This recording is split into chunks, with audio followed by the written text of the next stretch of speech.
रावण, जो लंकापति के नाम से प्रसिद्ध था, केवल एक राजा ही नहीं बल्कि भगवान शिव का महान भक्त भी था।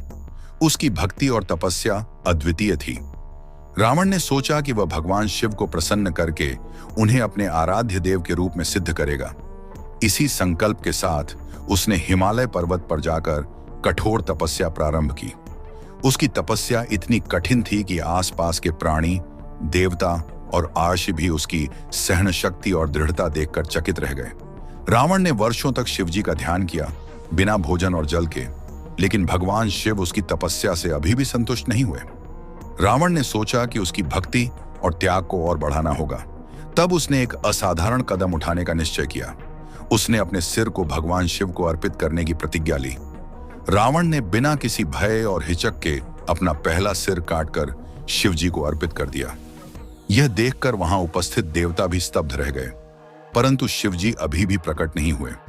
रावण ने दूसरा सिर काटा, फिर तीसरा, और यह सिलसिला चलता रहा। हर बार वह अपना सिर काटता और उसे शिवलिंग के चरणों में अर्पित कर देता। ऐसा करते करते उसने 9 बार अपना सिर काट दिया। जब वह 10वां सिर काटने को तैयार हुआ तो उसकी भक्ति और समर्पण से शिवजी अत्यंत प्रसन्न हो गए। भगवान शिव ने तुरंत प्रकट होकर रावण को रोक दिया। शिवजी ने कहा, रावण, तुम्हारी भक्ति, त्याग और समर्पण अद्वितीय है। मैं तुम्हारी तपस्या से प्रसन्न हूं। तुम मुझसे जो वरदान मांगना चाहते हो वह मांगो। रावण ने भगवान शिव से अमृत का वरदान मांगा।